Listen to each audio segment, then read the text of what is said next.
안녕하십니까.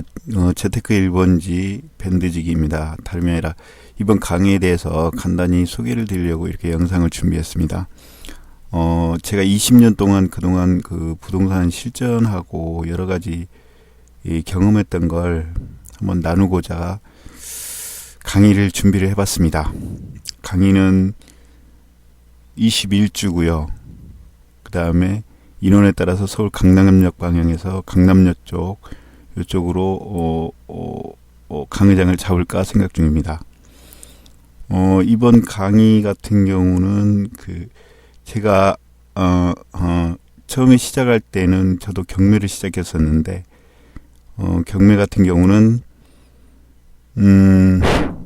아주 어떻게 보면 나무라고 볼 수 있고 그 부동산에 대해서 나무라고 볼 수 있고 그 다음에 숲을 보지를 못했었는데 제가 이제 여러 가지 실패와 성공의 경험을 여러 가지를 겪다 보니까 결국은 그 숲을 보자. 그동안은 나무를 봤지만은 결국은 숲을 보자는 생각으로 계속 파고 해가지고 본 것이 어떤 기본, 그러니까 항상 모든 면에 있어서 기본이 잘 돼야 된다고 하는데 부동산에 있어서 이 기본을 제가 몰랐던 것 같았는데 몇 년 동안 공부를 해보다 보니까 요 도시계획, 그 기본 계획, 요것이 항상 중요하다는 걸 모든 거에 대해서 그 다음에 요 개발이라든가 모든 것들은 다 이 어떤 그 계획에 의해서 진행되고 된다는 걸 알게 되었습니다. 그러니까 요 계획에 따라서 먼저 선 계획 후 개발 쪽으로 모든 그 개발이 그렇게 진행된다는 것을 후에 알게 됐죠. 그래서 한번 이런 강의를 준비를 하게 되었습니다. 저는 간단히 소개하면 랭킹업 투자 비법 실전 사례 주인공 그 실전 사례에 나오는 것들 다 제가 현장에서 직접 쫓고 그 다음에 겪었던 그런 것들이 NPL 랭킹업 투자 비법에 다 들어가 있고요. 그 다음에 여기 위험한 NPL 여기에는 없네요. NPL을 알아야 아닌가? 책 이름이 NPL 경매를 알아야 NPL이 보인다. 그 책이 또 하나 있는데 여기에는 지금 없는데 이 책에서는 지금 없습니다. 그래서 그 책에서도 그 실전 사례들 일부분은 제가 직접 경험했던 그런 책을 썼던 책이고요. 그 다음에 여기 네 권 같은 경우는 우리 오승 교수님이 직접 작성했던 그 책을 집필했던 그런 책들입니다. 요 NPL 랭킹업 투자 비법 같은 경우는 그 올림픽 공원에서 그 벤치에 앉아서 그 독수리타법으로 그 메모장에 옮겨 적어서 나온 책이 NPL 랭킹업 투자 비법 책입니다. 간단한 책 소개했고요. 그 다음에 NPL 투자혁명 요거 같은 경우 아주 쉽게 써 있고요. 그 다음에 요거 NPL 랭킹업 투자 비법 같은 경우는 조금은 법률적인 지식이 있는 사람들이 봐야 되는 조금 어렵다고 하는 책이고요. 그 다음에 NPL 함정 탈출하기 요건 변호사들도 요 책을 따라서 어떤 지침서랄까 그런 책을 쳤다고 그 오승 교수님께서 말씀하신 그 책입니다. 그러니까 제일 처음 읽어보시려면 NPL 투자혁명, 그 다음에 NPL 바이러스, 그 다음에 NPL 랭킹업 투자비법, 그 다음 마지막이 함정 탈출하기. 요 함정 탈출하기를 오승 교수님께서 말씀하시기를 요 함정 탈출하기에 나오는 걸 거꾸로 역으로 하면은 고수익이 된다는 그런 책입니다. 고수들은 아마 알지 모르겠는데 간단한 소개였고요. 아무튼 이 책 나오기까지 우여곡절도 많았는데 그건 또 그렇고, 그 다음에 저는 공동저자고, 그 다음에 부동산 재테크 랭킹 탭 운영자, 재테크 1번지, 그 다음에 네이버 밴드 직거래 공동구매 운영자이고, 그 대변제 투자법 운영자이기도 합니다.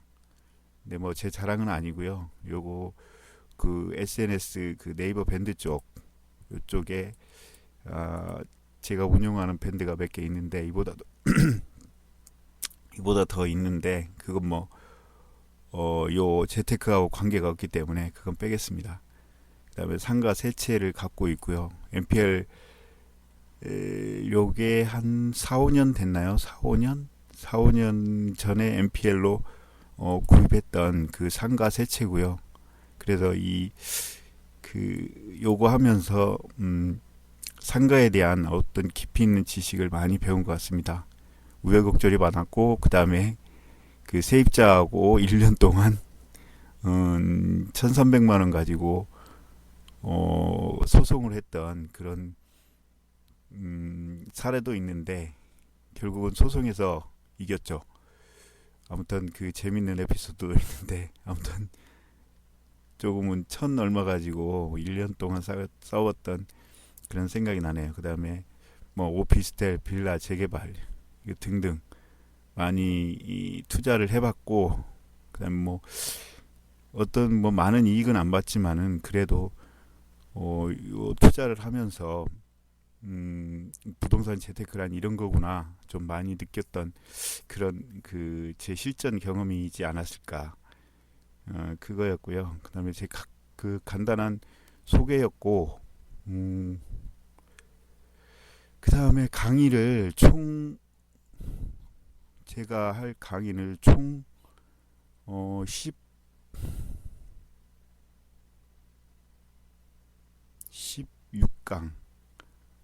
16강을 준비를 했는데요. 요거에 대한 간단한 소개를 해드리겠습니다. 뭐 요거에 대한 그 어떤 많은 지식을 갖고 있는 분도 있겠지만, 제가 그동안에 공부했던 그대로의 그 어떤 기본부터 쭉 내려가는 공부하는 그런 순서라고 저는 생각하거든요. 그래서 이렇게 제가 그 강의를 마련해 봤고요. 제일 처음에 아까도 말씀드렸듯이 모든 건 기본이 돼야 그 실패를 줄일 수도 있고, 그다음에 성공도 할 수 있다고 보거든요. 제가 느꼈던 게 바로 이 기본을 알자. 결국은 이 기본에 따라서 요 모든 기본에 따라서 모든 개발이 진행되는 것이고, 그래서 거기서도 부동산 투자처가 나오는 것이라고 저는 생각하거든요. 그래서 요거에 대해서 첫 강의에서는 요 기본 계획이라든가 요거에 대해서 공부를 해볼까 합니다. 근데 제가 봤을 때 모든 그 주식보다도 쉬웠던 게, 요건 주식보다도 거의 쉽지 않을까. 주식은 제가 느꼈을 때 살아있는 생물이라고 생각하는데, 부동산은 말 그대로 움직이지 않는 거기 때문에 거의 뭐 주식은 90% 실패 확률이 있지만, 부동산은 공부만 잘하면은 그 어떤 기본만 잘 돼 있으면은 뭐 90%가 거의 성공할 거라고 보거든요. 그래서 제가 그동안에 공부했었던 이런 거에 대해서 조금 어떤 강의를 할 것이라는 것을 간단히 설명을 드리겠습니다. 요 모든 기본 계획에 개발 그 정보는 모두 들어 있습니다. 그래서 요 첫 시간에는 이런 요 정부나 이런 데서 발표했던 요런 그 개발 계획에 대한 먼저 기본을 알아야 모든 거에 대해서 다 승리를 할 수 있다고 생각하거든요. 그래서 요 기본 계획에 대해서 좀 검토를 할 것이고, 그 다음에 여러분들하고 같이 토론도 하고 해볼 것입니다. 그 다음에 그 두 번째 강의에서는 비도시 지역 토지 투자 기본 심화학습 그러니까 비도시 지역이라면은 뭐 농지도 있을 것이고 임야, 그러니까 도시 지역 외 지역이라고 보면 되겠죠. 여기에서 제가 느꼈던 게 뭐 우리가 농지라든가 산림이라든가 이런 것 등등 해서 이걸 뭐 마구잡이로 개발을 한다고 다 되는 게 아니고 결국은 요것도 그 어떤 그 흐름이 있다는 거죠. 어떤 계획에 의해서, 그 다음에 과학적으로, 계획이 아니라 과학적인, 그 다음에 어떤 그 정해진 방식에 의해서 개발될 땅과 그 다음에 보존될 땅은 정해져 있다는 것이죠. 그것을 공부하면서 그걸 느꼈고요. 그거에 대해서는 그 어떤 과학적으로 설명한 것은 나중에 강의 시간에 제가 세세하니 알려드리겠습니다. 뭐 같이 토론도 해보고, 근데 이것도 마찬가지로 개발될 땅과 보존될 땅은 정해져 있다는 거. 이걸 저도 처음에는 몰랐는데 무조건 땅이라면은 뭐 법정지상권이나 뭐 이런 것 등등 해가지고 그걸로 뭐 이익을 보겠다. 그래서 법정지상권에 한동안 또 빠진 적이 있었고요.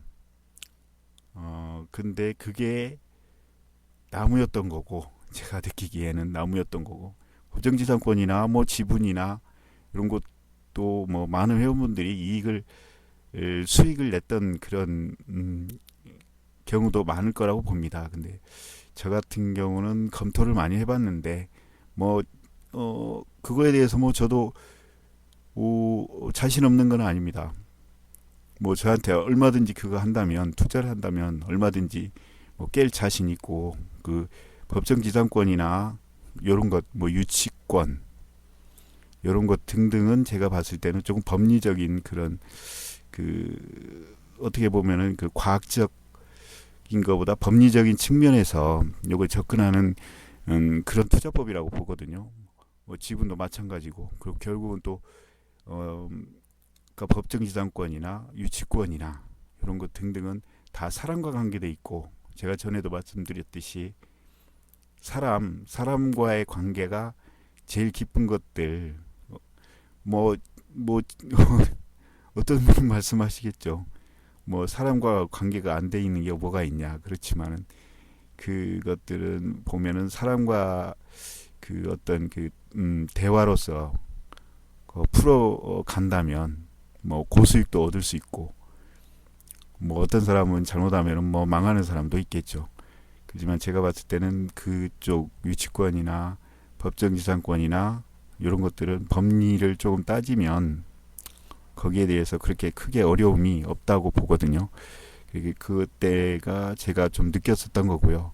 그때는 이제 나무를 봤던 거고, 그 다음에 요 같은 경우는 아무튼 토지 이 개발이 될 것이냐 안 될 것이냐, 요 땅에 그 원래 땅이 개발과 보전이 정해져 있거든요. 우리나라는 그 지금 같은 경우는 계획이 잘 돼 있기 때문에 위에 국토기본법이나 이런 거에 의해 가지고 개발을 할 것이냐 안 할 것이냐, 그러니까 토지 적성이 들어가 있는 거죠.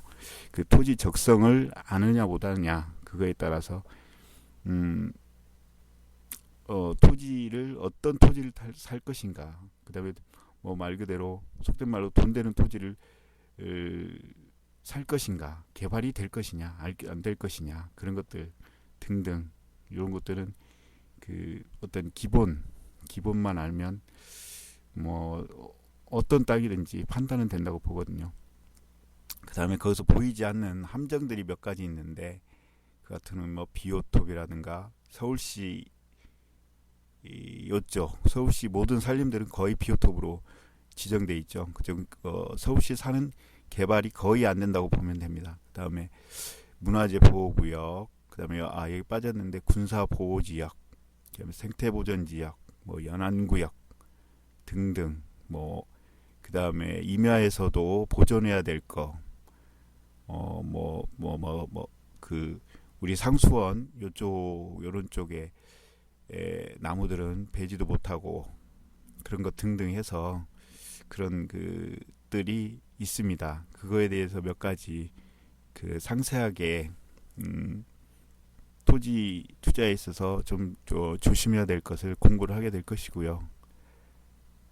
그다음 세 번째 3강에서는 도로 노선 계획에서의 부동산 투자처 찾는 방법인데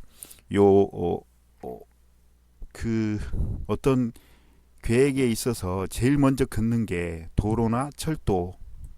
요 도로가 없으면은 여러분 도 아시겠지만 이건 맹지고 건축도 안 되는 거고, 대단지 주택 단지를 개발을 하기 전에는 요 도로가 도로 계획이 먼저 돼야 되거든요. 도로 계획이 되지 않으면은 차가 막히는 거, 정체성이라든가 이런 것들이 아무튼 차가 많이 밀리고 그러면은 많은 문제가 있기 때문에 대규모 택지 개발이나 그런 거 할 때는 꼭 광역 30m든지 폭이 그런 도로를 만들게 되죠. 그래서 이런 도로 노선들, 그다음에 지역 간 도로, 광역도로, 그다음에 멀리 여러분 쉽게 말하는 고속도로, 그다음에 국지도, 고속도로나 이런 것서 지선이랄까, 국도라고 그러죠. 국도나 지선, 요것들, 요런 것들도 모두 갑자기 개발되는 게 아니고, 요것도 먼저 10년, 20년, 5년 그전 다리로 요 어떤 계획을 세워서 그 계획에 따라서 모든 게 이루어진 거라고 저는 배웠거든요. 그래서 알았고, 배운 게 아니고 좀 알았고, 그래서 요런 것들은 정보들, 그러니까 이런 정보들도 마찬가지로 1, 2년에 계획된 게 아니고 5년, 10년, 20년 전에 계획된 그런 것들을 알게 되었고요. 그래서 이런 정보라든가 이런 것도 마찬가지로 인터넷이 잘 돼 있기 때문에 모두 찾아낼 수 있습니다. 그다음에 그래서 1번 심화학습 요것도 한번 해봤고요. 그다음에 도로 노선 검토하고, 그다음에 요거에 따라서 도로 신설에 따라서 부동산 투자처, 토지도 있을 것이고, 그다음에 공장, 그다음에 창고용지, 그다음에 아파트 등등 이런 것들 투자처 찾기 많이 있습니다. 엄청나게 많이 있죠. 그다음에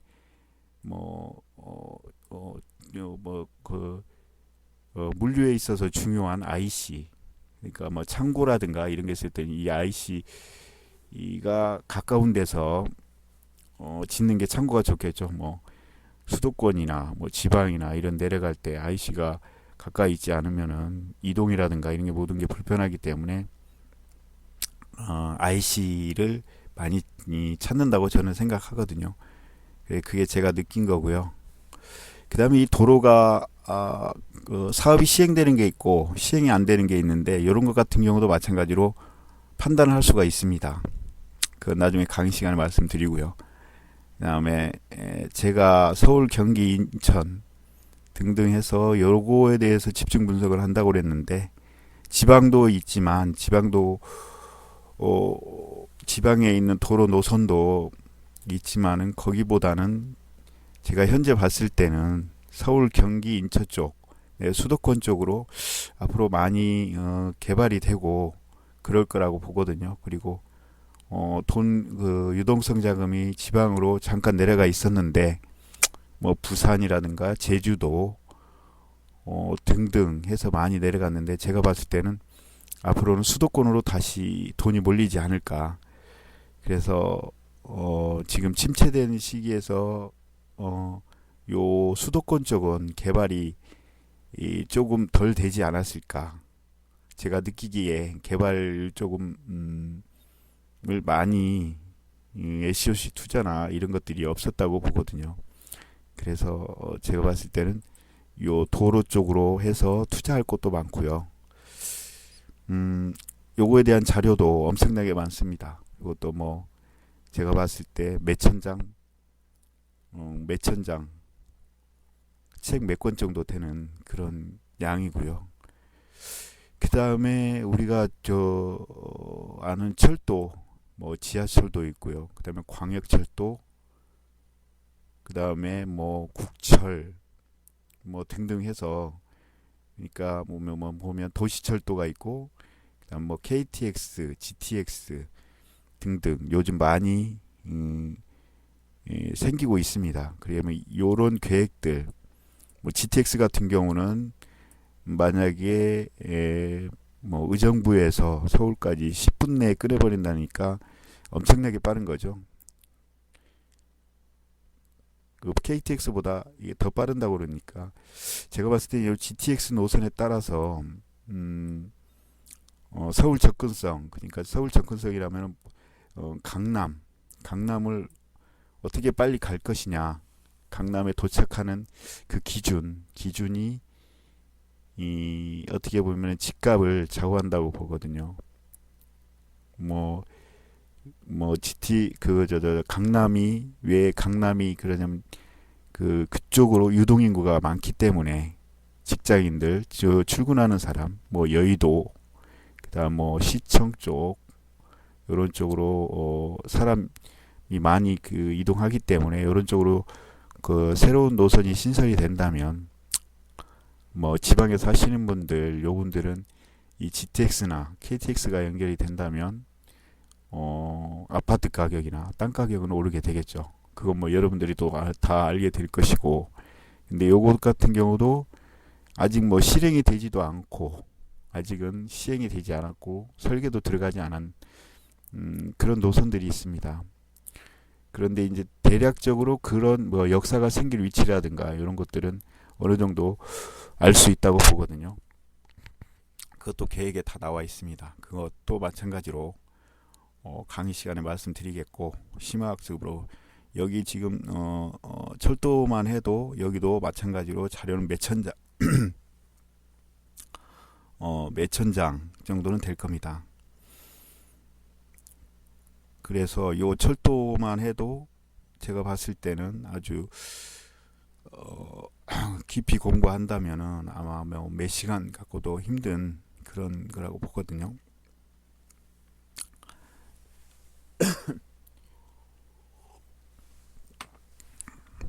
그래서 그 다음에 도시철도도 있을 것이고, 도시철도 신설노선 같은 경우도 경기도나 뭐 서울, 경기도, 인천 이런 쪽 노선도, 그 다음에 앞으로는 경전철이 아마 대세가 되지 않을까. 그런 노선도 금년인가 새로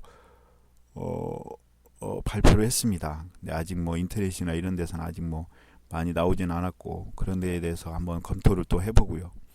그 다음에 역세권 개발, 뭐 역세권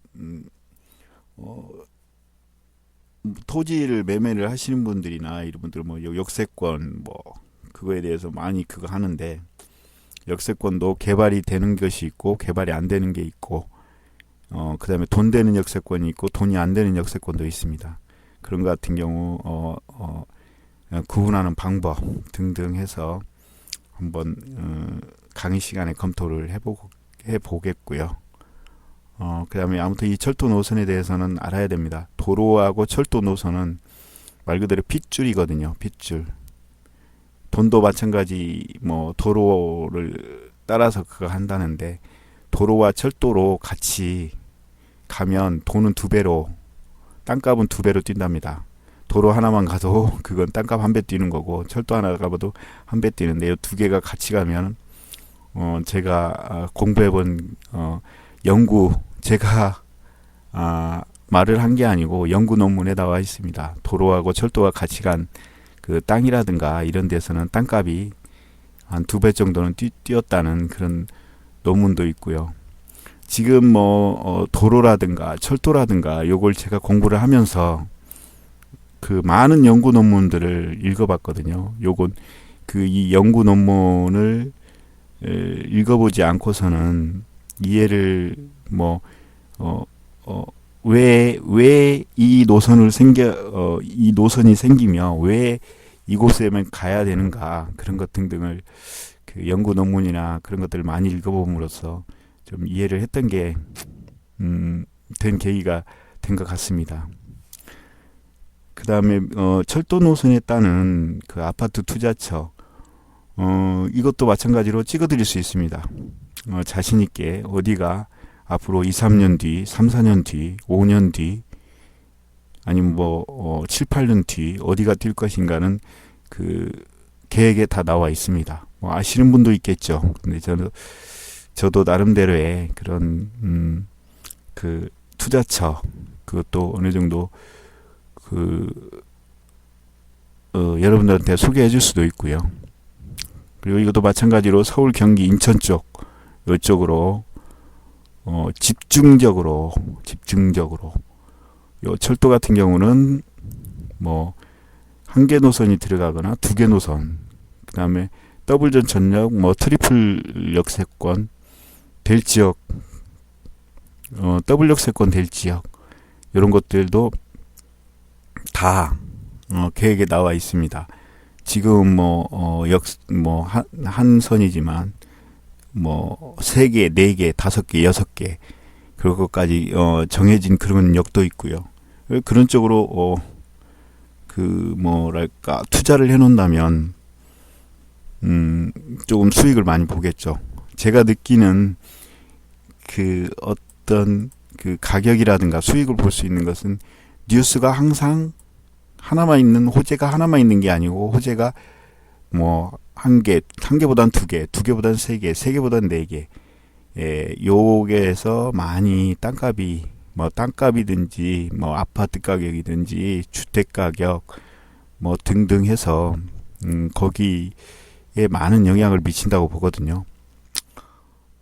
쉽게 생각해서 그렇잖아요. 한번 생각을 바꿔놓고 생각해 보면 여기 오늘 뉴스 나오고 또 내일 뉴스 나오고 모레 뉴스 나온다면 사람들은 당연히 많은 사람들이 귀가 닳도록 듣기 때문에 당연히 그거가 좋은가 보구나 그런 얘기를 많이 하게 됩니다. 근데 제가 봤을 때 아까 어떤 분이 댓글로 새만금은 어떠냐 그런데 제가 봤을 때는 새만금은 국책사업인데 국책사업이 다 돈이 되냐? 아마 제가 봤을 때 20년, 30년 지나야 되지 않을까. 언젠가는 볼 수 있겠죠. 10년 내는 제가 봤을 때 새만금에 대해서 누가 크게 관심을 갖고 있는 사람이 없기 때문에 그쪽에 제가 알기로는 땅을 많이 사놓으셨다는데 그 제 의견이고요. 각자 거기에 대해서 많이 공부를 해봤기 때문에 샀을 거라고 저는 보거든요. 그렇지만 제 그거에서는 거기에 투자 안 해놔도 지금 1년, 2년만 투자해도 얼마든지 수익 낼 수 있는 것. 그러니까 1년, 2년 투자해서 거기서 다시 매도해서 또 다른 곳으로 가고 그러면 5년, 10년 기다리는 것보다 수익률은 더 높을 거라고 보거든요. 마찬가지로 토지를 여러분들이 조금 어렵게 생각하는 게 그 시간이 많이 걸린다고 생각하는데 아닙니다. 수익을 낼 수 있는 것은 맞습니다. 자기가 불안하기 때문에 그거 땅을 못 사는 거지. 그 땅을 먼저 개발 정보라든가 이것을 먼저 안다면 먼저 사놓고 수익 조금 난다고 하면 개발 계획이나 이런 것들이 뉴스에 나오고 그렇게 때렸을 때 그때 팔고 나오면은 3, 4년 안에도 수익을 볼 수 있다고 저는 말을 하거든요. 마찬가지로 토지는 아까 말씀대로 도로나 철도 요걸 따라서 땅을 사야지 요 계획에 대해서 요 범위를 벗어나면 그 땅값은 그렇게 많이 뛰지는 않거든요. 그래서 제가 보기에는 요거 도로라든가 철도를 많이 봐야 되지 않을까. 제 생각은 그렇습니다. 아무튼 잡설이고요. 뭐 여러분들이 느끼는 그런 것도 있겠지만 제가 지금까지 이, 저도 공부는 안 한 거 아닙니다. 저도 하루에 여러분들한테 이런 얘기하면은 조금 그렇지만 하루에 4시간 이상 자본 적 없고, 그래서 한번 저도 빠지면 그냥 끝까지 파는 성격이라, 그래서 뭐 그렇습니다. 근데 제 자랑은 아니고요. 제가 별로 머리가 좋지 않기 때문에 조금 더 알려고 또 다른 사람보다 노력을 했고요. 노력한 것 뿐이고, 그래서 앞으로도 계속 노력할 거고, 그런 게 하면서 이런 정보라든가 땅이라든가 땅의 원리, 땅이 왜 이럴까, 왜 땅이 값이 오를까, 왜 강남은 왜 강남일까, 그런 것 등등을 공부하면서 많이 느끼게 됐습니다. 부산 해운대는 왜 땅값이 높고, 그다음 대구 수성구라든가, 그것도 제가 이제 요 게시물 해놨는데, 그것도 다 연구에 의해서 왜 거가 오르는지, 그다음에 강남은 왜 오르는지 거기에 다 나와 있죠. 부자 보고서. 부자 보고서에서 보면 대한민국 그 모든 부자들은 강남에 다 모여 있습니다.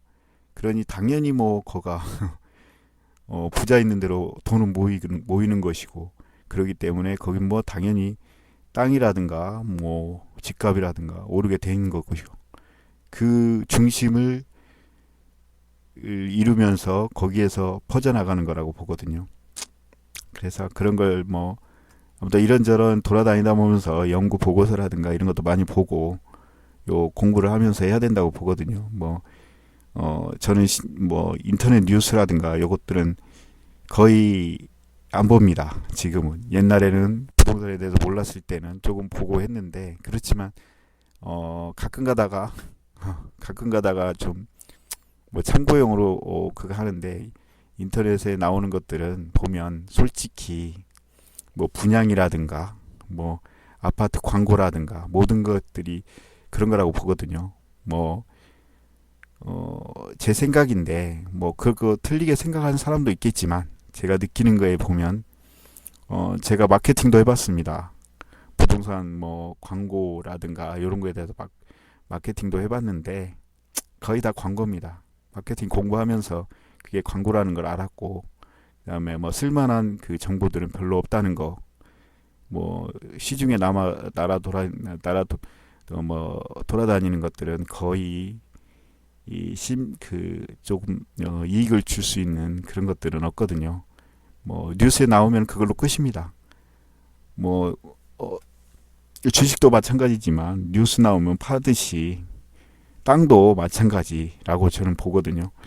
제가 주식도 한 4, 5년 동안 하루에 한 4시간 자면서 아침, 저녁, 점심 제가 이혼까지 할 뻔했는데, 아무튼 지금은 주식 끊었습니다. 주식은 제가 봤을 때는 90%는 실패하는 거거든요. 아까 처음에 제가 말씀드렸듯이 주식은 살아있는 생물이라고 보거든요. 보이지 않습니다. 눈에도 보이지 않고,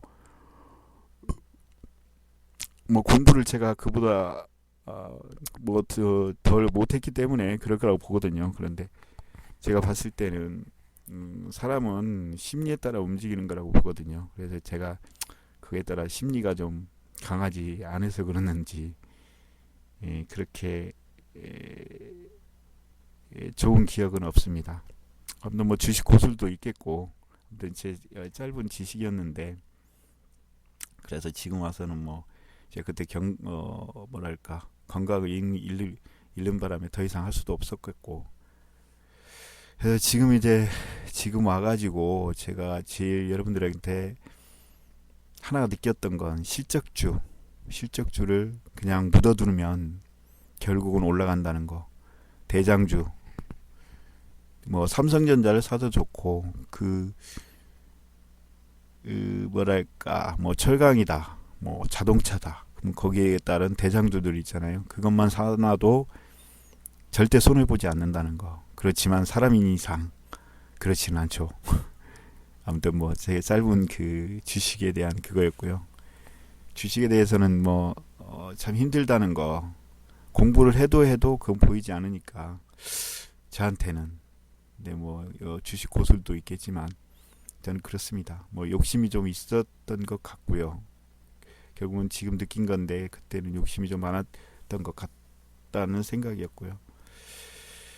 욕심을 버려라. 욕심을 버리면 얻는 게 많구나. 그런 걸 많이 느꼈고요. 아무튼 좀 잡설이었고, 그 다음에 다섯 번째 5강 때는 그 용도 지역, 용도 구역 이런 것들이 있죠. 요거에 대해서도 요런 것들, 요 용도 지역이나 그것들은 첫 번째 시작하면서 그때 뭐 용적률이라든가 뭐 등등 해서 그거에 대해서 자세히 나와 있으니까 그때 첫 번째 시간에 공부하면만 알 거였고요. 용도 지역은 말 그대로 땅의 팔자를 바꾸는 거죠. 땅이 바뀌는 겁니다. 땅이 용도가 바뀌어 버리는 거죠. 뭐 그러니까 어떤 규제라든가 이게 완화되는 거라고 보거든요. 규제. 뭐 보전관리 지역이었는데 요게 계획관리 지역으로 바뀌었다. 그러면 많이 완화되죠. 보전관리 뭐 여기에 질 수 있는 것들을 뭐 보면은 쭉 해서 뭐 국회법이라든가 등등 해서 이 관련 법률을 뭐 산지라든가 등등 해서 거기에 보면은 뭐 몇 프로를 준다. 뭐 몇 프로 뭐 계획관리 지역 같은 경우는 뭐 몇 프로의 뭐 용적률이 있고 그다음에 등등 해서 그 뭐죠 용적률 그다음에 건폐율이 생각이 안 났네. 건폐율이 있고 요거에 맞는 아무튼 마찬가지로 요거 같은 경우도 어떤 도시 계획 그러니까 뭐 난개발 방지를 하기 위해서 이 용도 지역이 만들어졌다고 보거든요. 네. 요거 같은 경우는 마찬가지로 요것도 그 정부에서는 계획에 의해서 이 난개발 방지라든가 어떤 뭐 많은 사회적 낭비를 방지를 하기 위해서 뭐 이런 그 어떤 계획이 없었다면 뭐 아무 데서나 뭐 집을 짓고 막 그러겠죠. 그렇다 보면 난개발되고 뭐 요쪽 저쪽 뭐 100m에다가 집 있다가 뭐 10m 쪽 집이 있다가 뭐 또 저쪽에 가 있다. 그러면 어떻게 되겠습니까? 말 그대로 개판이 되겠죠. 속된 말로. 그걸 막기 위해서 제가 느끼는 건데 이 용도 지역을 만들었다고 보거든요. 용도 지역을. 그래서 5년 보통 5년의 그런 그 도시 관리 계획이 짜게 됩니다. 그때 요 용도 지역 변경이 한번 일어납니다. 그러니까 땅팔자가 5년마다 한 번씩 바뀌는 거죠. 거의 용도 지역 바뀌는 건 뭐 여러분도 다 알겠지만 뭐 그렇게 바뀌기가 쉽지 않습니다. 그러니까 요거 같은 경우도 바꾸는 원리가 있습니다. 원리라기보다 어떤 기본 지침에 따라서 요것도 바뀌는 게 모두 민원 집어넣으면 뭐 다 바꿔주면은 우리나라 어떻게 되겠습니까? 절대 땅이 뭐 개인에 의해서 바뀐다면은 뭐 다 바뀔 수 있겠죠. 그렇지만 그 법에 따라서 땅이 바뀐 땅이 있고 안 바뀔 땅이 있습니다. 그 원리도 있습니다. 이것도 왜 1종이 2종이 되고 3종이 왜 준주거로 돼야 되는지 그것도 나와 있고요. 그 다음에 이런 것들을 먼저 1년 전에 요 용도지역 변경이 먼저 나옵니다. 그 다음에 뭐 지방의회를 통과해서 그 다음에 최종 고시가 되는데 아니면은 뭐 그 시도라든가 이쪽으로 올라가서 거기서 승인이 나고 오케이 떨어져야 되는데 그 전에 모든 게 준비 단계에서 요 용도지역 변경이 어떤 것이 어떻게 될 건지 그러니까 지방의회 통과 전에 알 수 있는 방법이 있습니다. 그것만 알면 뭐 이 용도지역 바뀌기 전에 투자를 해놓으면 참 좋은 그 투자처가 되겠죠. 그래서 요거에 대해서 알 수 있는 방법, 왜 이것이 이렇게 됐는지 역시 강의 때 말씀을 드리겠습니다. 그다음에 뭐 상업지역이 될지, 그다음에 요 같은 경우도 지도에서 찾을 수도 있습니다. 지금은 제가 봤을 때 지도에서 찾는 방법, 그것을 강의 시간에 말씀드리겠습니다. 그 다음에 서울 도시 기본계획하고 관리계획, 이것도 마찬가지로 정보가 다 있기 때문에 다 알 거라고 보거든요. 근데 여기 같은 경우는 어떤 지역이 집중적으로 개발이 될 건지, 어떤 지역이 상업지역으로 될 건지, 어떤 지역이 50층이 올라갈 건지, 어떤 지역이 35층이 될 건지, 그건 다 계획에 나와 있습니다. 이 계획을 알지 못하고서는 아파트를 사든 뭐를 사든 도시지역에서는 성공을 못합니다. 제가 봤을 때 꼴짜기에다가 이런 계획도 모르고 꼴짜기에다 사놔봤자 아무 소용없고요. 저도 처음에 부동산 공부하기 전에는 그랬었는데 지금 와서 느끼는데, 그래서 그 지역이 아파트 값이 오르고 땅값이 오르는구나. 지금 와서 제가 공부를 하고 심층적으로 한번 파봤을 때, 이것도 요 지역이 오르겠구나. 지금은 이제 어느 정도 그 먼 숲을 보게 되었습니다. 그래서 요거에 대해서 공부를 하는데 요것도 만만치 않은 분량입니다. 자료를 따지면 요것도 2-3천 페이지 이 분량이 되는데 나중에 말씀드리겠습니다. 그다음에 서울시 공업지역도 있는데, 이 공업지역, 서울에 있는 공업지역 같은 경우도 지금은 많이 낙후가 됐죠. 요것을 낙후를 어떻게 보면 도시 재생이죠. 재생을 시킬 계획, 이런 것들이 벌써 나와 있고요. 요거에 대해서 심층적으로 어떤 지역이 개발이 될 거고, 그 다음에 어떤 지역은 어떻게 바뀌고, 그런 것들을 공부를 해보겠습니다. 강의 시간에요. 그 다음에 소시 기본계획하고 심학습 두 번째, 서울은 너무 크기 때문에 검토할 것도 많고 공부할 것도 많다고 보거든요. 왜 압구정과 음마는 왜 35층을 지을 수밖에 없냐? 그것도 역시 계획에 나와 있습니다. 앞으로 제가 확언하건대 박원순 시장이 서울시장을 그만두지 않는 한 이 35층은 고수를 할 겁니다. 그러니까 주거지역하고 상업지역, 도심지구 외에는 50층이 들어갈 수가 없습니다. 또 마찬가지로 도시계획에 다 나와 있는 거고요. 그래서 35층, 그 다음에 요거에 대해서 연구 논문이라든가 등등 해서, 이것도 마찬가지로 하루 이틀 나온 게 아니고 결국은 경관을 지키겠다는 거거든요. 결국은 다른 사람 같이 모든 사람이, 시민들이 뷰, 우리가 제일 좋아하는 숲, 강, 그다음 산, 아까 같이 아무튼 그런 거죠. 그런 것을 모든 사람이 같이 나누자. 공공 측면이라고 그러는데 모르겠습니다. 그것도 사람마다 다 틀리니까. 어떤 데는 50층이고 어떤 데는 35층. 그래서 지금 말이 많죠. 음마 아파트 같은 경우는 35층, 49층이라고 그러는데, 강남에서 다시 강남구 의청장이 50층으로 해달라. 제가 봤을 때는 박원순 시장 나갈 때까지 나가지 않는 이상은 아마 절대 못할 거라고 보거든요. 근데 이제 음마 아파트도 제가 봤을 땐 올해가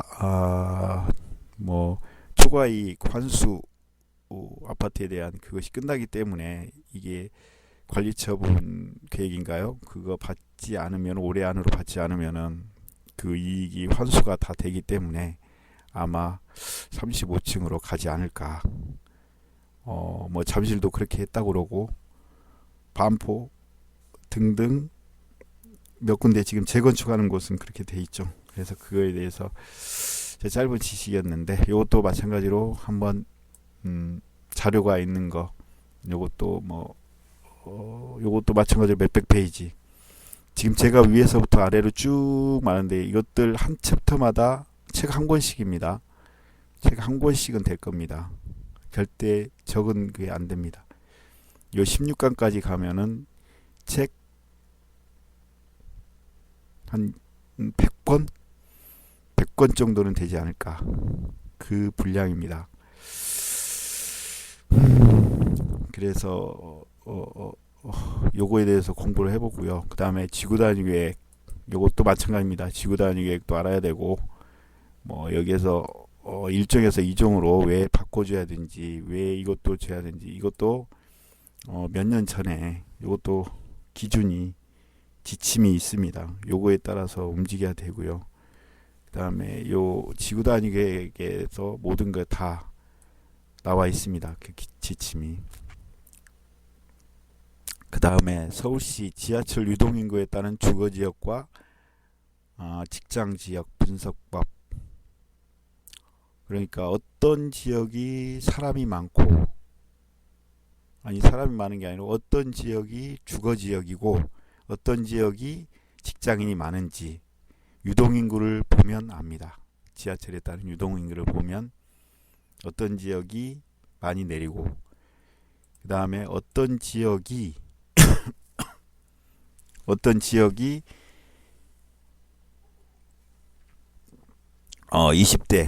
20대들이 어떤 지역에서 많이 놀고 있구나. 이 지하철 유동인구를 보면 또 압니다. 그건 나중에 강의 시간에 말씀드리겠습니다. 데이터 가지고 여기에 있는 모든 것들은 제가 강의하는 것은 제가 적어오는 게 아니고 모든 데이터, 모든 그 기본 팩트에 의해서, 기본 계획에 의해서 그 계획된 그 정보, 그러니까 정부라든가 이런 것도 나오는 그것을 가지고 공부하는 것입니다. 절대 제가 져서 하는 건 아니고요. 그 다음에 경기도도 공부할 게 많습니다. 30몇 개인데 시군구인데 이것도 뭐 심화적으로 한다면은 뭐 며칠 요 경기도 하나만 가지고도 며칠 동안 진짜 떠들 수 있습니다. 여기에 대해서 요 주요 사업계획 몇 개 있는데 요거에 대해서 좀 강의 시간에 말씀드리고요. 뭐 서해안 마찬가지로 돼 있고 요거에 따라서 거의 같이 움직이니까 지금 그 개발은 모든 요 상위 계획에 따라서 움직입니다. 상위 계획에 따라서 움직이도록 그렇게 법이 돼 있습니다. 그래서 저 상위법을 알지를 못하면 그 지역이 어떻게 돼가는지 저 상위 계획에 따라서 요 계획이 모든 게 세워지는 겁니다. 그러니까 제가 아까 말씀드렸듯이 요 기본 계획 요것을 알지 못하면 어떻게 왜 그 지역이 그렇게 됐는지 이 안에 아웃라인 모두 들어 있습니다. 그 아웃라인에 따라서 요 모든 것들이 움직이게 돼 있습니다. 그 다음에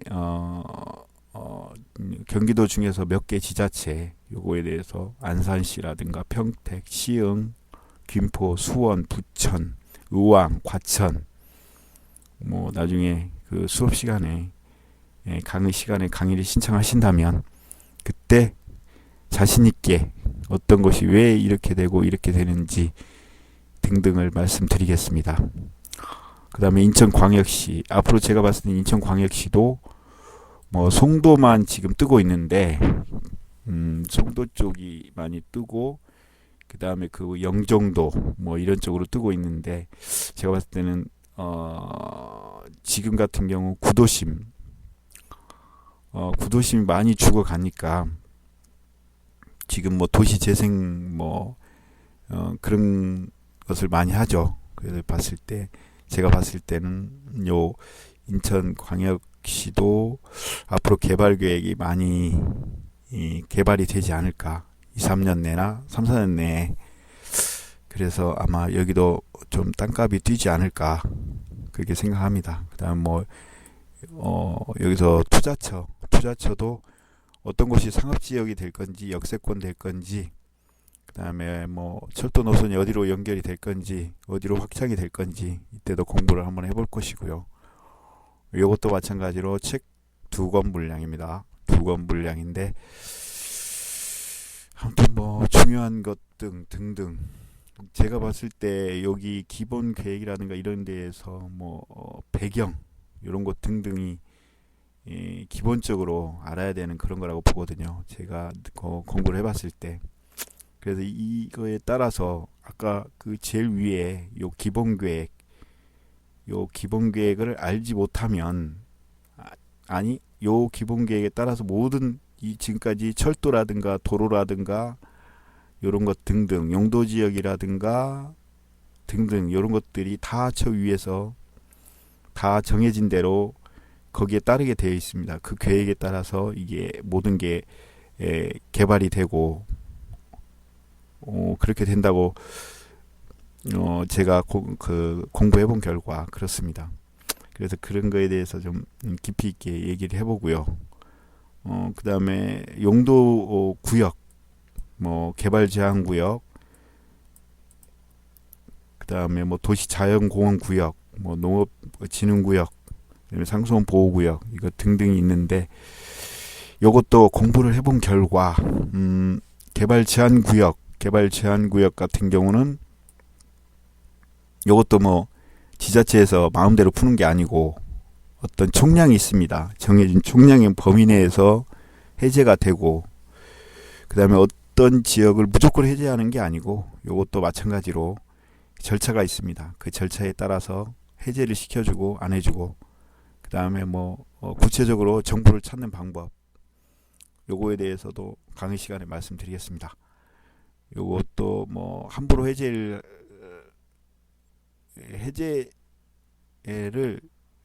저는 뭐랄까 지도만 봐도 이 지역은 해제가 될 거다 안 될 거다는 알 수 있습니다. 어느 정도는 지금은 요 지역이 뭐랄까 택지 지구가 될 것이다 안 될 것이다. 그 다음에 서울시 같은 경우는 개발 제한 구역이 거의 없습니다. 모두 다 소진하고 몇 군데 없는 걸로 알고 있습니다. 그 다음에 직접 요거 같은 경우는 개발 제한 구역 앞으로 해제될 지역 해제 예정 지역을 공개해 드리겠습니다. 이미 나와 있고 그 정보를 누가 찾느냐 그것이 문제인데 이미 나와 있습니다. 그 대규모 그런 것을 그랬을 때 그거구나 저도 그렇게 느꼈는데 그걸 다 지번을 찍어 보니까 역시 몇 년 전에 몇십 년 전에 그게 다 그 계획상에 다 있는 걸 알게 됐습니다. 그래서 그 지역 경기도나 이런 지역으로 해서 그것을 뭐 1, 2만 평이 아니고 10만 평 단위 뭐 30만 평 이런 거니까 그다음에 뭐 소규모 이런 개발 제한 구역 해제하는 뭐 요건이 있는데 뭐 도로가 단절돼 있다 뭐 도로가 뭐 면적이 얼마나 된다 뭐 이런 것 등등 해서 이런 것들이 있는데 요 같은 경우는 아주 작은 그런 것이고요.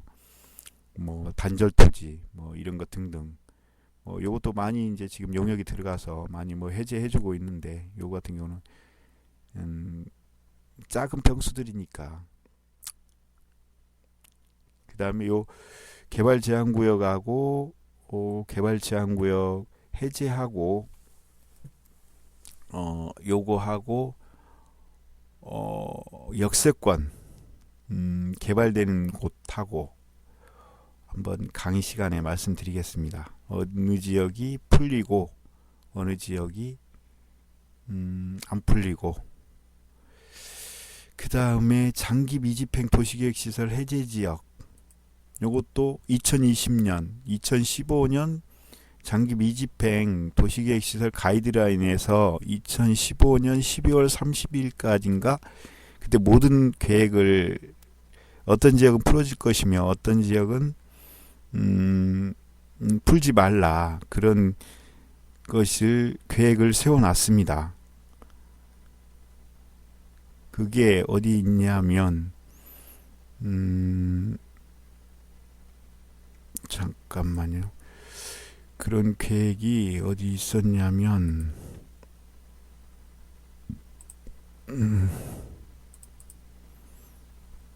장기 미집행 장기 미집행에 대해서 잠깐 말씀드리겠습니다. 장기 미집행은 요 자료는 그 도시계획 그 영산대학교 교수님이신 우리 구만수 교수님의 자료입니다. 제가 좀 세비를 해왔습니다. 그 자료 몇 장을 우리 저 교수님이 잘 만들어 놓으셔가지고 그 장기 미집행 도시계획 시설이라는 것은 장기 미집행 도시계획 시설 부지는 도시계획 시설 결정고시로부터 10년이 경과했음을 불구하고 도시계획서에서 시행되지 아니한 상태로 유지되고 있는 토지를 헌법재판소에서 97 헌바 26 선고 선고가 1999년 10월 21일 날 선고가 됐네요. 그래서 국계법 제47조 제1호에 있고요. 그래서 이때 선고를 하면서 그러면 너희들은 요거 같은 경우는 묶여 있을 때 재산권 행사가 절대 되지는 않고요. 그러니까 요 UPMC를 보면 요런 빨간 선들이 도시계획 선들입니다. 대지를 보면 요 빨간색들, 요 도로하고 요 도로 돼 있죠. 요 같은 경우가 이게 이제 도시계획 시설이죠. 도로니까 도로도 있고 요 같은 경우는 지금 UPMC에서 만든 아주 유능한 도시계획 시설 전문가들만 모인 그분들이 직접 만든 겁니다. 이건 시중에 나와 있지 않습니다. 학교용지 여기 학교용지도 나왔네요. 학교용지도 그걸로 나왔네요. 경매로 나왔고요. 여기 같은 경우도 어디 지역인지 모르겠지만 한번 보면 UPMC에서 아주 잘 만들었습니다. 이 같은 경우는 제 컴퓨터가 아직 폐교됐네요. 폐교가 됐는데 이게 경매가 나왔네요. 여가 어디냐? 현남이면 덕성리, 경북 청송군 안덕면 덕성리. 죄송하지만 꼴짝이 동네인 것 같네요. 저도 시골 사람인데 여기는 주택이라든가 이 아파트라든가 이게 들어갈 수가 없는 것 같은데 운동장 이런 거 이런 것은 비닐하우스인가요? 그걸로 해놨네요. 이런 것 등등. 그 다음에 요건 이제 이따가 잠시 후에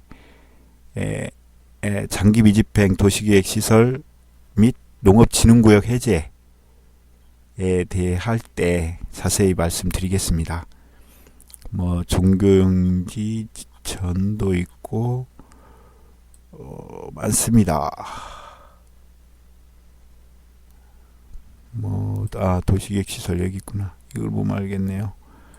도시계획 시설 보면 도로, 공원, 유통공급 시설 이런 것 등등이 있습니다. 요 같은 경우는 장기 미집행 도시계획 시설 하면서 그 설명을 드리겠습니다. 요 빨간 선들이 토지 이용 계획 확인원에 보면 요 빨간 선들이 다 거의 보면 이게 다 그거거든요. 여기 그 장기 미집행 도시계획 시설 아까 제가 어딨냐 여기 우리 구만수 교수님께서 잘 만드신 자료, 구만수 교수님 이 자리를 빌어서 고맙다고 말씀드립니다. 그래서 등등 있습니다. 그다음 20년에 대나 그 효력을 잇는다 해가지고 이게 실효가 2020년 7월 1일인가 그때 아마 실효가 될 겁니다. 무조건 다 도시계획 시설은 그 2020년 6월 29일인가요? 6월 30일인가? 무조건 7월 1일이 되면 무조건 해제가 다 실효가 됩니다. 모두 다 저 빨간 선들이 다 없어지게 됩니다. 그래서 지자체에서 요것을 시행을 해서 그걸 해야 되는데 지자체는 요걸 시행할 수 있는 그런 돈이 없기 때문에 아마 거의 다 풀리지 않을까. 그런 생각을 하거든요. 그래서 요 같은 경우 투자자의 대응 방안에서 폐지 가능성이라든가 실효 가능성, 그다음 폐지 신청, 금년부터는 2017년 1월 1일부터는 토지 폐지 신청을 할 수가 있습니다. 대지 같은 경우는 매수 청구도 할 수도 있고요. 2020년 7월 1일 실효되네요. 그래서 도시계획 시설 53종이 있는데 개인이 갈 수 있는 주차장, 공영주차장, 도로, 광장, 공원, 녹지, 유원지, 시장 등등 있습니다. 학교, 도서관, 폐기물 처리, 폐차장 등등.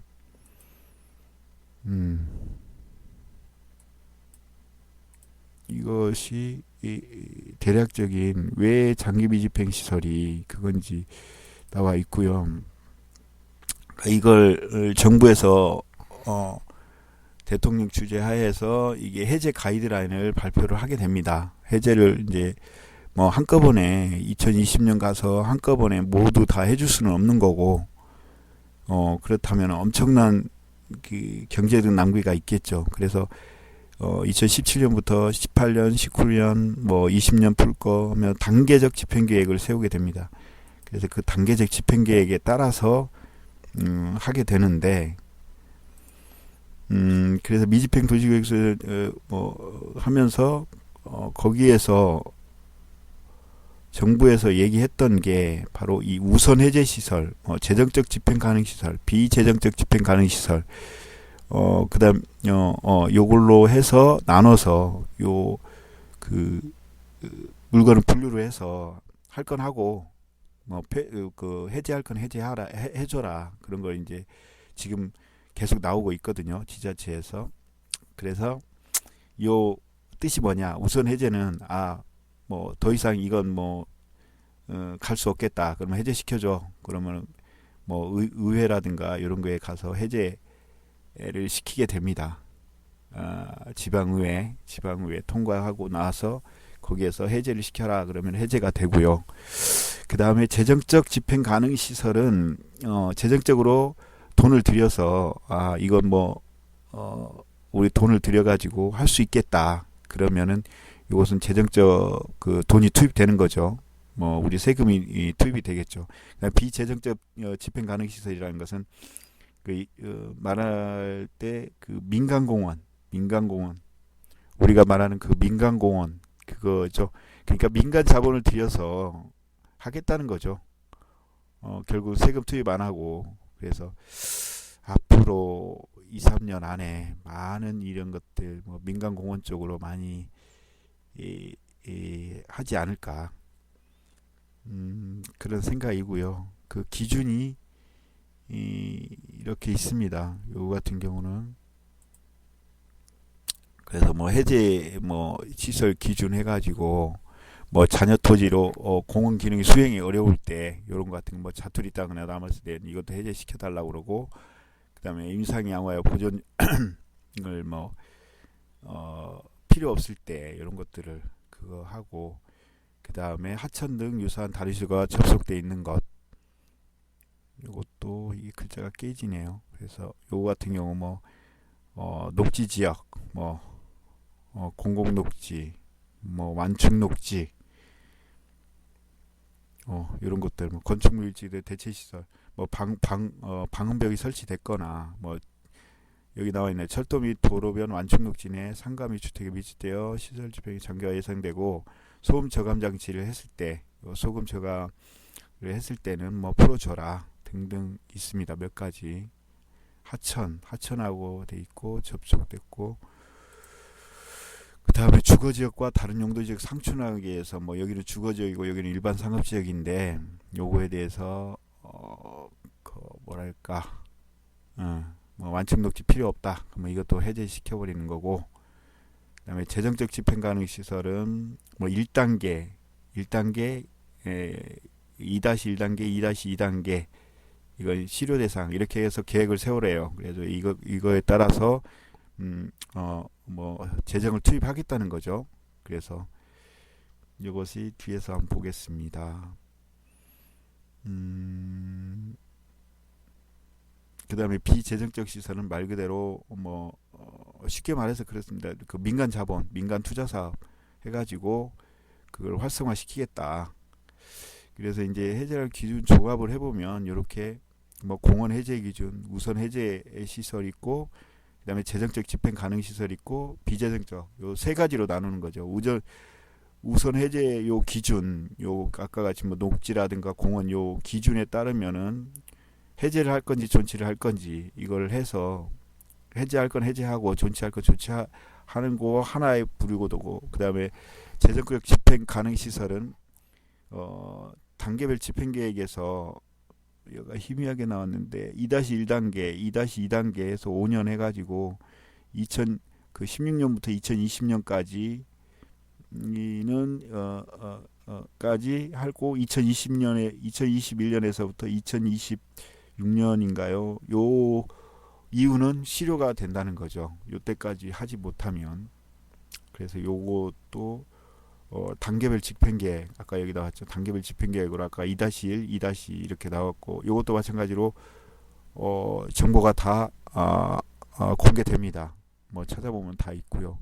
그다음에 뭐 비재정적 시설은 민간 투자 사업, 도시개발법에 따른 도시개발 사업 뭐 등등 해서 요거 같은 경우는 제가 봤을 때는 공원 쪽이 많이 되지 않을까. 민간 공원.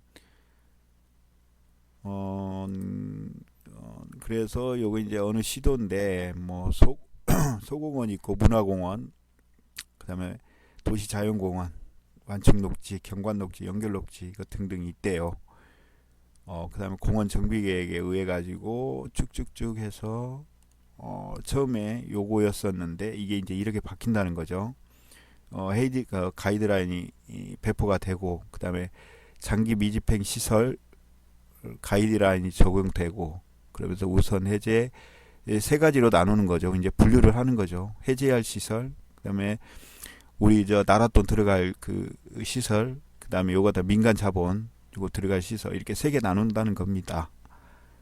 그래서 이제 추가 검토사항, 근린공원이 뭐 해제 뭐 그래서 요 점수로 이렇게 한대요. 그래서 이제 요거에 따라서 뭐랄까 70점 72 뭐 70점 미만은 우선 해제 시설로 분류하고, 70점 미만은 그다음에 76점에서 80점 뭐 2-1단계, 81점 이상은 뭐 1단계 3년 안에, 70점 미만은 뭐 힘들다. 아까 그 아웃라인에 의해서 그래서 그건 풀어줘야 된다. 그렇게 돼 있는 거죠. 그래서 우선 해제 시설 분류가 보니까 뭐 여기 대상 총괄을 보니까 그걸 해보니까 이렇게 나온다는 거죠. 이건 뭐 그 데이터고, 요거 그다음 민간 특례 사업, 요게 바로 비재정적 민간공원이죠. 민간공원. 이것도 어느 그 시도인데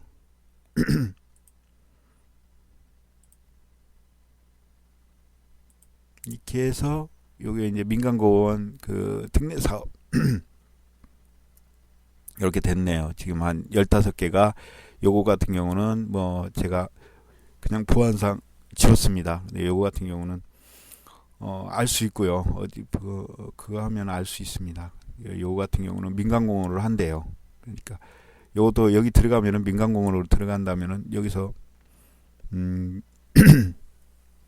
뭐랄까 그 보상 쪽으로 접근해 보시는 게 좋지 않을까. 경매로. 그 다음에 경매에서 아까 여기 UPMC 여기에서 마찬가지로 검출이 됩니다. UPMC에서는 이거에 대해 나중에 자세히 말씀드리겠고요. 여기에서 도시계획 시설, 여기가 공원이 있을 텐데 공원이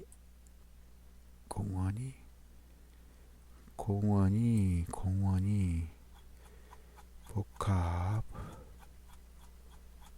밑으로 돼 있네요. 밑에 도로.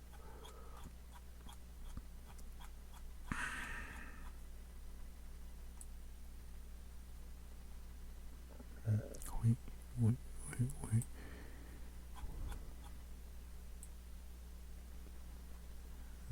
도로가 이상하다. 소라. 공원이 있는데 공원이 붉은 유형으로 볼까? 근데 한편 도시계획 시설. 아 여기 있네. 여기 여기가 지금 공원이 있습니다. 여기 서울 원지동이면 여가 뭐냐? 여가 아마 우면산인가? 어디야?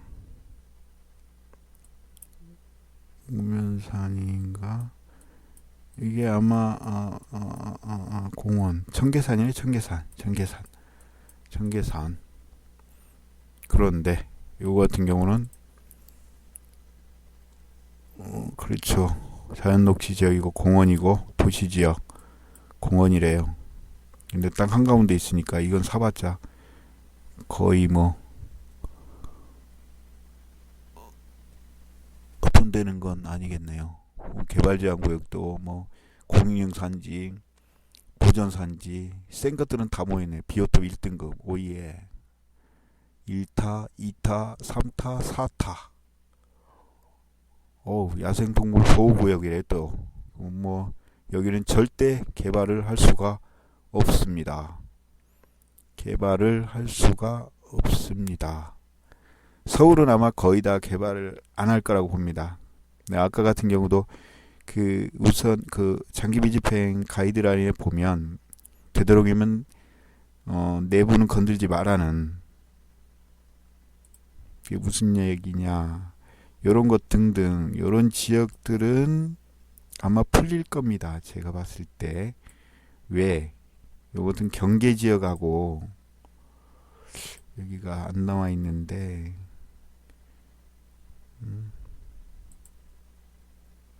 지적도 보기. UPMC에서 그 아주 잘 만들었습니다. 제가 봤을 때. 여기는 뭐 자연 녹지 지역이고 과천 주식 정보타운 요런 지역들, 만약 공원으로 묶였다 그러면 요런 지역들은 아마 풀어줄 거라고 보거든요.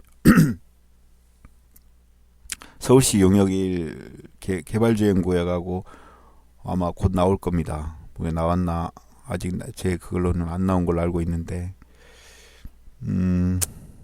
요 같은 경우 요것이 뭐야, 안양 성남 안양 도로인가요? 장원 도로인가요? 이게 장원 도로인가?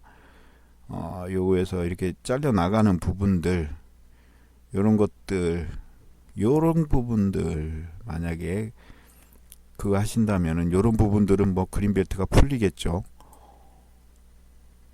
제가 봤을 때 이건 그린벨트 지역, 아까 개발 제한 구역이라고 그랬죠. 그린벨트 지역이기 때문에 제가 봤을 때 도로로 잘린 부분들, 요것들은 아마 풀릴 거라고 봅니다. 지금은 안 풀리겠지만 도시 정비가 된다면 5년 그 도시 기본 계획 그 안에서 그거 변경을 할 때 아마 요런 지역들은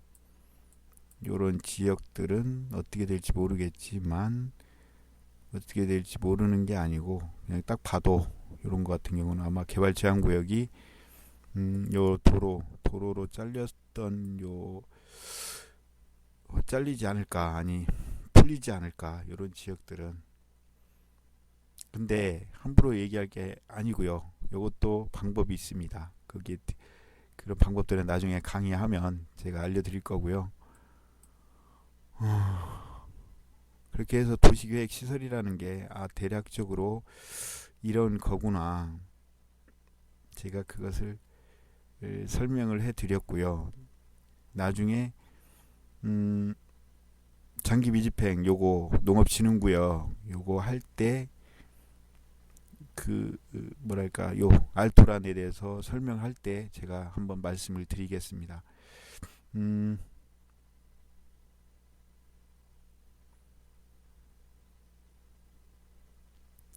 그래서 지금 거의 1시간 넘어가는 것 같은데, 다음은 그 다음에 여기 보면 아까 같이 뭐 완춘녹지, 경관녹지 해제지역, 민간공원, 그 다음에 도시자연공원, 이것도 해제될 곳이 있습니다. 도시자연공원구역하고 며칠 전에 뭐 그 규제를 완화한다고 그랬는데, 도시자연구역하고 개발제한구역하고 두 개가 돼 있다. 그러면 이 도시자연구역 공원구역이 아마 제가 봤을 때는 해제가 됩니다. 거의 두 가지 하나의 팁을 드리는 거죠. 도시자연공원하고 개발제한구역하고 이중규제다. 그래서 그런 곳은 아마 잘 찾아보면 해제가 됩니다. 그러면 대박이죠. 왜? 이 도시자연공원구역은 모든 행위를 할 수도 없습니다. 요 같은 경우는 구역이기 때문에, 구역에 그것을 적용을 받기 때문에, 여기 뭐 경매라든가 이게 나오면 요건 쳐다보지도 않죠. 지금 뭐 위헌 소송하고 있다고 제가 알고 있는데, 이거 뭐 저번에 부상 쪽으로 잘 아시는 김은희 변호사님이 고법인가요? 거기에서 뭐 이겼다고 그러는데, 모르죠. 대법이나 뭐 이렇게 가가지고 사유권 침해로 해서, 요 같은 경우는 뭐 개발도 못하고 뭐 조금씩 풀어주긴 하는데, 제가 봤을 때는 거의 뭐 요 같은 경우 뭐 집도 못 짓고 뭣도 못 짓는, 뭐 그냥 뭐 개발을 하지 말라고 그러는데, 그거 뭐 그래서 엄청나게 싸게 나오고 있죠. 그런데 여기에서 돈 되는 게 뭐냐? 요 도시자연구역하고 개발제한구역하고 두 개의 중복 규제가 돼 있는 곳은 요 도시자연구역을 풀어줄 수도 있다는 거죠. 풀어줘야 된다는 것은 아니고요. 그건 뭐 지자체 마음이니까. 그것도 이제 뭐 계획이라든가 이거 봐야 되겠죠. 그 제가 계획을 안 봤기 때문에 그것도 이제 찾아보는 방법이 있습니다. 그래서 요게 풀리면 뭐 개발제한구역도 뭐 행위 제한이 센데, 요거 같은 경우 풀리면 그래도 요거보다는 개발제한구역이 또 풀릴 수도 있으니까요. 요 도시자연구역은 아마 구역이기 때문에 뭐 개발제한구역 마찬가지로 그 개발제한구역보다 더 센 것이 제가 알기로는 요 도시자연구역이 아니지 않을까. 개발제한구역은 뭐 가서 뭐 뭘 밭이라도 일고 그러지만, 여기는 공원구역이기 때문에 제가 절대 보전이니까. 그래서 요것도 찾는 방법이 있습니다. 그리고 요것도 뭐 나와 있고요. 전 지자체, 그다음에 도시공원 해제지역, 뭐 어린이 공원도 있고 근린공원도 있고 뭐 등등 해가지고 공원구역이 있는데, 그거에 대해서 찾는 방법을, 해제지역을 알려드리겠습니다. 찾는 방법이 아니고 해제지역이 나옵니다. 그 다음에 그런데 아직은 뭐 아까 같이 토지 이용 계획 확인안에는 그대로 찍혀 있으니까, 그런 곳에 뭐 봐가지고 경매물건이나 아까 같이 UPMC 에서 한 요 알토란을 가지고 거기서 공원 구역을 먼저 사놓으면, 싼 카페 사놓으면 아마 돈이 되지 않을까. 아까 같이 뭐 여기 민간공원 같은 경우는 거기 사놓으면은 뭐 개발을 하기 때문에 보상 낮게 받아가지고, 아니 낮게 받는 게 아니고 낮게 낙찰 받아서 제가 받을 수 있으면 뭐 충분하죠. 그래서 제가 봤을 때는 그렇고요. 요 장기밀대교 해제지역 찾는 방법, 뭐 찾는 방법보다 뭐 정보가 다 나와 있으니까. 그 다음에 농업진흥구역, 이건 뭐 더 말을 하지 않겠습니다. 뭐 사람들 잘 아시겠죠. 요즘 쌀이 남아 돌기 때문에 어쩔 수 없이 정부에서는 풀고, 그래서 제가 알기로는 쌀을 뭐 사료로 쓴다는 말도 있습니다. 그래서 농업진흥구역, 그러니까 농지가 거의 필요 없다는 거죠. 그래서 크게 지금 작년에 1차 풀었고 금년에 지금 풀고 있을 겁니다. 아직 아직 확정 고시되지는 않았는데, 그래서 요 UPMC에서는 그걸 지금 추출이 가능합니다. 농업진흥구역 해제 예정지라고 해가지고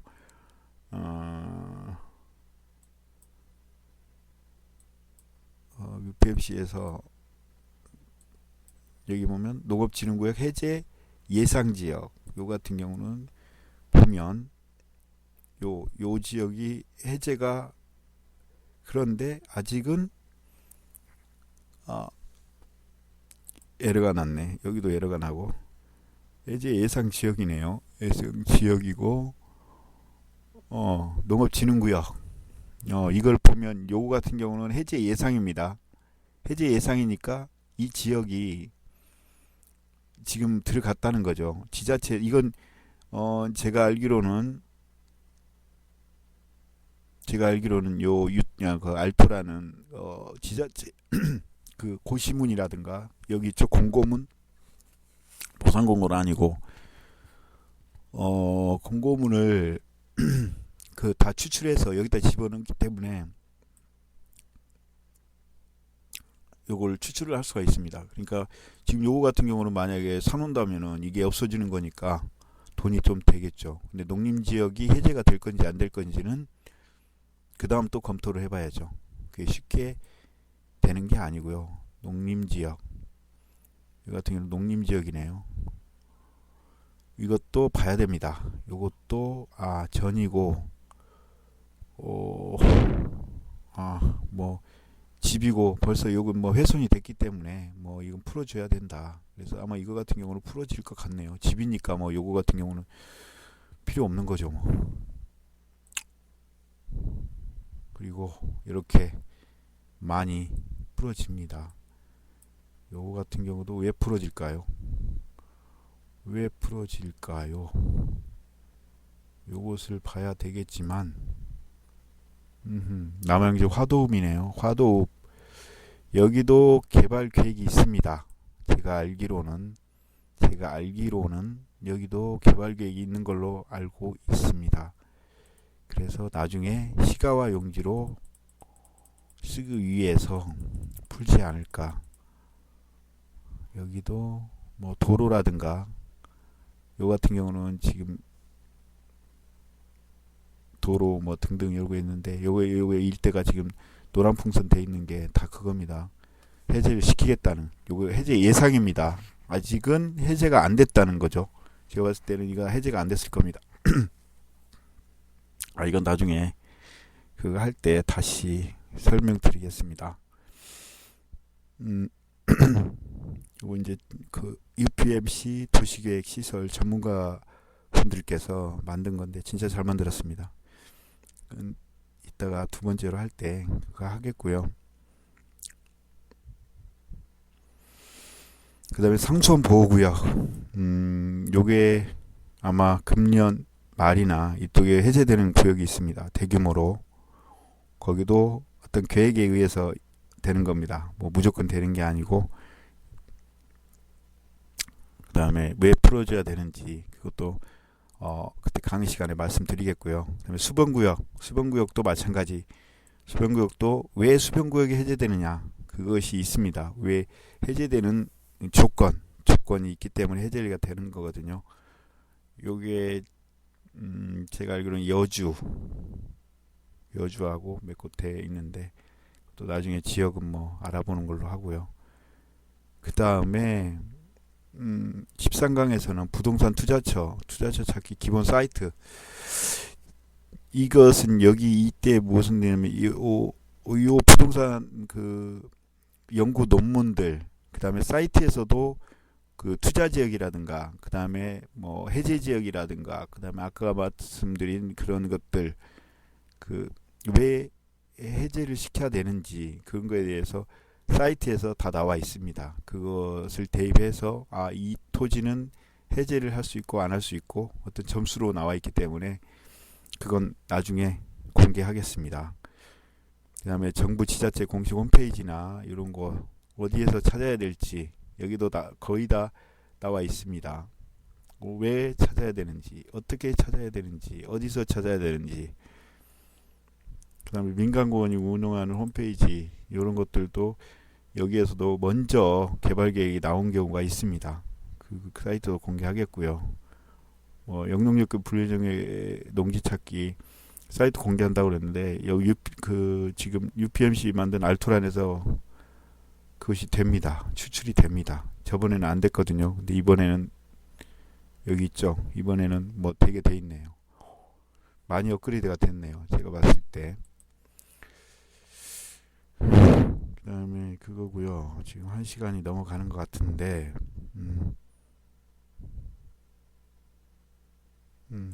여기서 그 다음에 국책사업이 갈지 안 갈지 이거에 대해서 판단하는 방법 그것도 있고요. 군부대 이전 지역 이것도 정보 보면 다 나와 있고요. 공항 이전 지역이라든가 공항 이전할 곳 공항이 이전하는데 그것도 그때 강의를 만약 참석하시면 공개를 하겠습니다. 그 다음에 도서지역 섬투자법 요즘 사람들은 모르겠는데 앞으로 말이나 계획이라든가 이런 것들이 계획이 아마 저번에도 한 달 전인가 몇 주 전에 그 얘기를 했는데 저는 그것이 아니라 요것이 이 섬이 5배는 뛴답니다. 서너 배. 왜 뛸까요? 그것은 그 다음에 그 지역을 알려드리겠습니다. 그 지역을 왜 섬이 5배 뛸까요? 그것도 연구 논문에 나와 있는 거고요. 그래서 요건 그때 강의를 참가하면 섬 같은 경우는 펜션을 줘도 좋고요. 그 다음에 그걸 캠핑장이라든가 그 다음에 아니면 유선장 그것 등등을 설치해서 여름이라든가 그럴 때 아무튼 요쪽 수도권 쪽에서 투자할 섬을 그때